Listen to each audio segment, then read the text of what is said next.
There it is. So we can start. How's it going, Alan? Couldn't be better, man. I'm happy to be talking to you. I'm excited to be talking to you. My whole family apparently is rooting for you, and I didn't even know it. My son's Oh, nice. yelling, yeah, my son's yelling Hawk, and my son-in-law is yelling Thad, and I don't know what's going on, but everybody's Yeah, excited. better that you don't go back and watch some of that. But I'm glad Ah, everybody's coming together with Reacher. I did go back and check some of it out. Thad is an Yeah, interesting character for sure. yeah, that's one word for it. He's lucky to be alive. That's for Yeah. sure. Well, I always start every interview out the exact same way, which is when did you know you wanted to get involved in filmmaking? Was there a moment in your life? When did you know? Yeah, great question. Look, I'm an opportunist. I grew up with very little. My father was in the military. My mom started in the military. We didn't have a lot, so you learn to kind of adapt to whatever environment you're in and do the best you can. And I had an opportunity to go out for some auditions, not knowing anything about the business or what to do. And within about 3 weeks of being in LA, I was on a show. It was just I was fortunate turn of events. I've had a very lucky take on acting. So I was an opportunist that realized like there may be something here for me. It's sort of in doing it, I realized I actually love this, and I think I'm in the right place. Well, good. I'm going to get this out of the way because I'm a huge Lee Child fan of, and I'm a fan of the Yeah, franchise you as and well. me both. Yeah. Well, I mean, I enjoyed the movies, but I think anyone who's read the books knows that the stature was a bit different from the book from where the movies are. Right. And you have both the mannerisms, and now that I've seen it, I mean, I went in just intending to watch the first couple episodes, and I ended up watching the whole season. I think you nailed the Oh, role. wow. So Thank I'm you so just much. giving you the compliment and getting it out of the way, so you don't have to. Thank you. So, what about the character initially attracted you as an actor? I mean, outside of an actor wanting a job, obviously. Yeah, good question.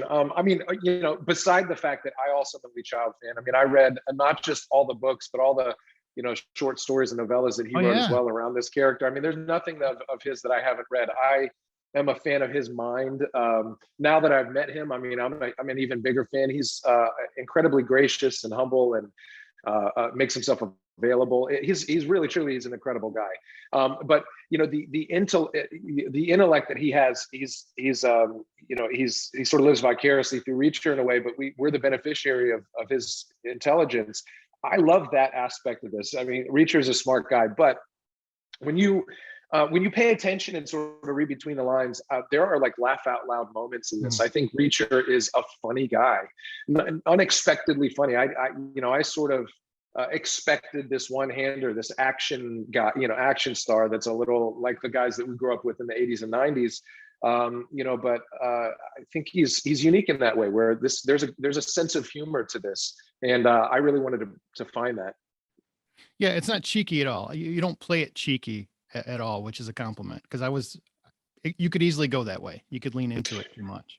Yeah, sure. Yeah, there's definitely a fine line, and I think there's sort of a dry, sardonic sense of humor there, and I think hopefully we found it. But yeah, it's a lot of fun to play that.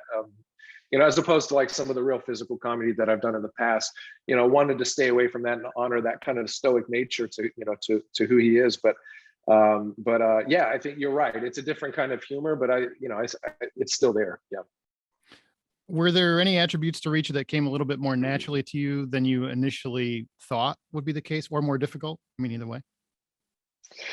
Yeah, I mean, I think we're a lot alike. I mean, I think our outlook, our desire for justice in the world, our willingness to sort of live by our own rules to some extent. I think we share a lot of those qualities. I think the biggest challenge that I had was emulating a fight style of somebody who's as weaponized as he is. This is a former military police officer who would chase down AWOL soldiers. I mean, you have to have a special set of skills to do that. You have to have a high level of training. And then in the books, there's a surgical precision to the way that he moves in these fights.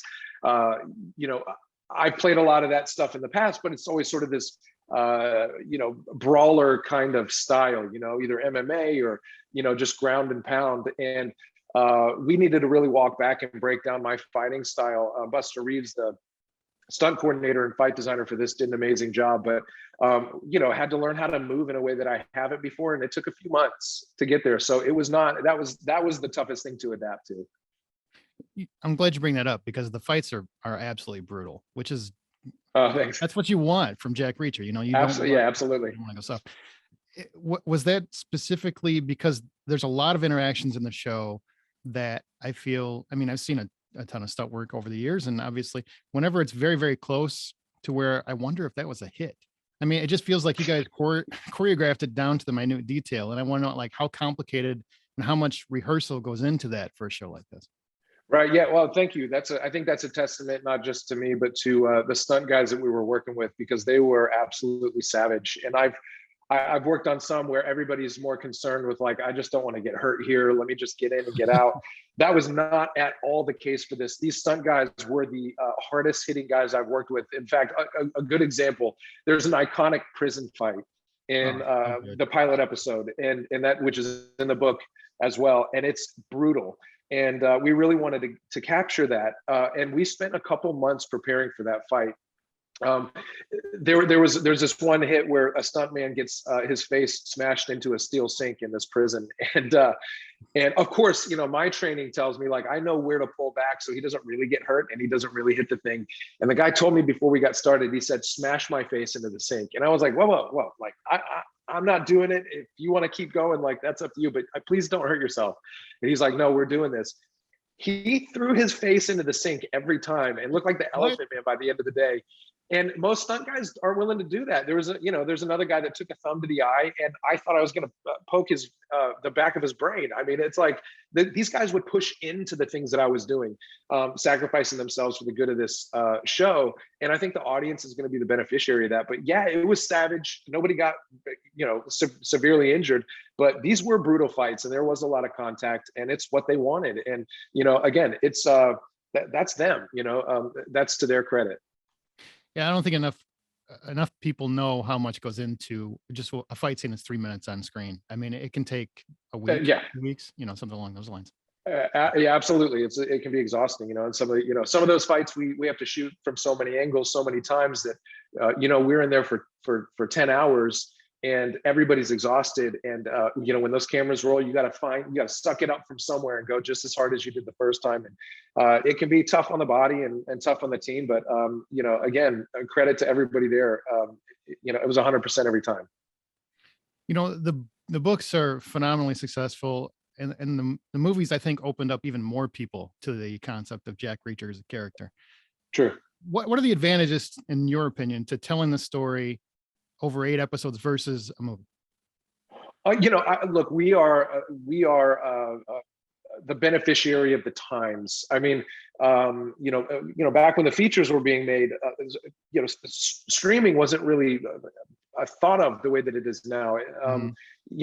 We can tell stories now the way that they were meant to be told. I mean, you don't need to spend more time dragging it out than you need to, but I mean, we can tell the story of one book in 8 episodes, and it's no more or no less time than you need. But you can live in it with these ways in a way that allows you to really create a 3-dimensional character, and not just for Reacher, for these supporting roles too. I mean, I think in a lot of ways, Lee Child is a genius, but Reacher is this incredibly well-rounded character in the books, and on screen, our supporting cast, my co-stars and colleagues, are also as 3-dimensional. We can lean into their stories a little bit more because we have just enough time to do that on screen.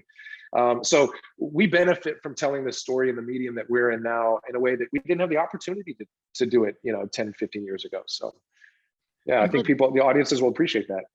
I'm glad you brought up your supporting cast, because Malcolm Goodwin and Willa Fitzgerald, I think they're fantastic in the roles. Unbelievable. They are unbelievable. But how does that feel for you as an actor? Because I mean, each book is going to be a season, which means you're going to love these guys, and you might not see them next season, because they're not relevant to the story.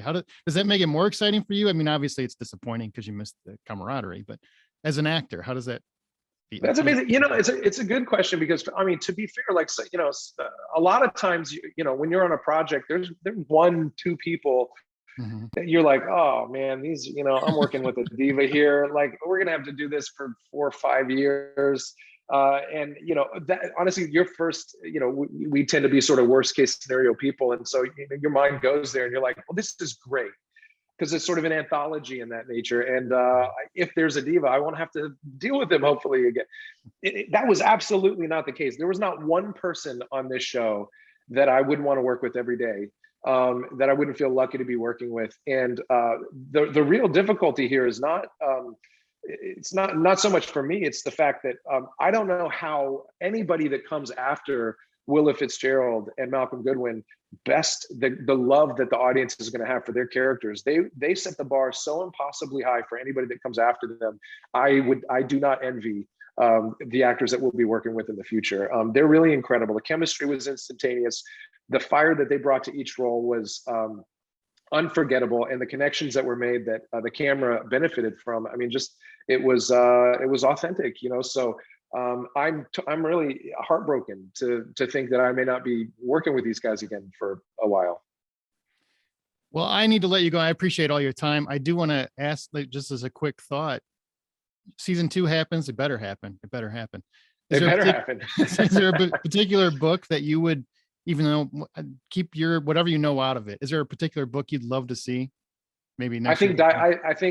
I think Die Trying is one of my favorite books in the series. Mhm. I'd give anything to be able to make that one at some point. That's great. Well, thanks so much for your time, Alan. I appreciate you taking the time to do this. Thank you very much. All right. Take care.